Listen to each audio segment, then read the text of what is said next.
proposed project and the application for site certificate. So I welcome you to the Antelope Community Center here in chilly downtown Antelope. As I hope you all expect, and this is your opportunity. Can you hear me okay? Now we That's can. better. Okay, good. I almost feel like I should just stand up and shout it out, maybe easier. So I hope you all expect that that's what we're going to be talking about tonight will be the draft proposed order on the Brush Canyon Wind Power Facility. There are two ways for your comments and thoughts to have impact on this process. One is by written comments, which you can submit to this lady here sitting next to me, Sue Oliver. The other is by filling out one of these yellow sheets at the back table back there and handing it to me or to Sue so that you can get in the queue to step up to the microphone and tell us what you're thinking. So two ways to get your comments in. One is through writing and the other is through verbal comment. And I'll cover this again, but as we close the record tonight, close this hearing tonight, we'll also be closing the record on the comments. So this is the end of the opportunity to have your comments have an impact on this process, and I'll explain that a little bit more later. But I'm going to turn it over to Sue Oliver to talk a little bit about where we are and the logistics. Yes, you can pull it out. I'm sorry, I can't talk sitting down. I don't know what that is about. Thank you all for coming tonight. I'd like to thank the City of Antelope for hosting us and offering their meeting space.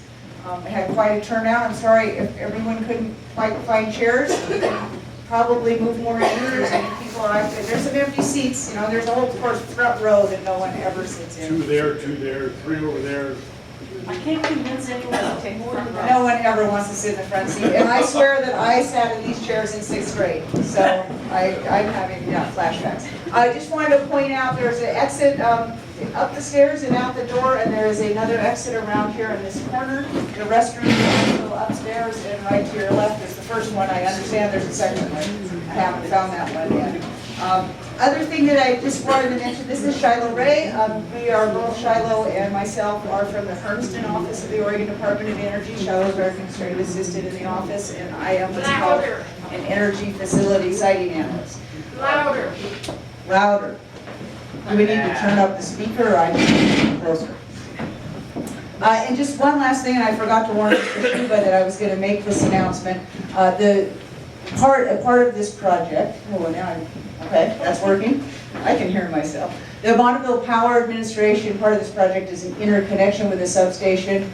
The Bonneville Power Administration has a comment period open right now for that upgrade of the Buckley substation. And they were not able to come tonight. They asked me to just make an announcement. I do have some of their handouts if anyone's interested in looking on the BPA's website. I've got that information, so please come see me after the hearing and I can give those out. I only brought about half a dozen copies, but it's pretty easy information to get to.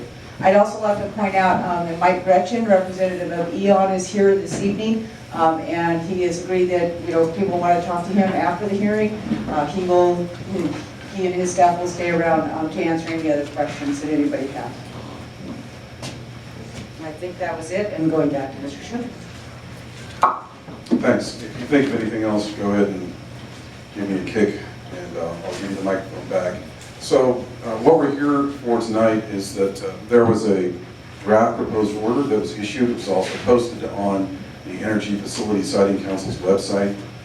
By my count, it's a little bit over 400 pages long, and it is very detailed in terms of the application, proposed conditions, and certain findings regarding this potential project.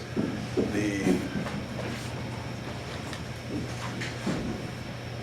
rules require that if you have a comment on the draft proposed order, it must be submitted during the time within which the comments are received. And that is starts on the date that the draft proposed order was issued, and I believe that was November 18th, 2013, and it closes tonight, which is January 7th, 2014. So your comments must be submitted, whether in writing or orally, within that time period for you to participate further in this process. One of the things that I'm required to do by the rules is to tell you that under OAR, which is an Oregon Revised Rule 345-015-0220, a person who intends to raise any issue that may be the basis for a contested case must raise the issue with sufficient specificity to afford the council, the Department of Energy, and the applicant an opportunity, an adequate opportunity to respond, including statements of fact that support the person's position on that issue. Now that's a pretty concentrated statement, but in essence what it means is that if you've got an issue, you've got ideas about it, whether for or against or whatever, that you state those with enough specificity that they're understandable and that people know what your basis is for the comments that you're making. From this stage of the proceeding, which is the draft proposed order stage, we move on to the contested case stage. And there is a narrowing of issues as we move from this stage to the next stage. That's why it's so important that if you feel strongly about this project one way or the other, that you make your comments known either in writing or orally. So I have a stack of these yellow sheets with folks' name on them, and I'm going to call them. When I've done this before, and I've done a few, I typically order them by category, having people that are for the project testify, people that are against, and the people that don't fall into either category go third, and then an opportunity for the applicant to speak last. I understand that the applicant isn't planning on making a presentation tonight. I'm not going to hold you to that. That's just my understanding at this point. And so I encourage you, if you have any doubts about whether or not you should comment, then go ahead and fill out one of those yellow cards and just bring it up here, hand it to me, or hand it to Sue. As I said before, at the end of the night tonight, when the comments are finished, we're going to close the record. If you have written comments that you brought with you and you don't intend to speak, just come on up here to the table and wave them under one of our noses. We'll get them date stamped and we'll get them into the record. If you submitted your comments by email and you got a response, you took comments by email, didn't you, Sue? Yes, quite a few. Okay. If you've done that, and that you feel that that succinctly expresses your feelings about this and your reasons for those feelings, you don't necessarily need to testify. It's kind of a belt and suspenders approach. Some people like that, but you don't have to.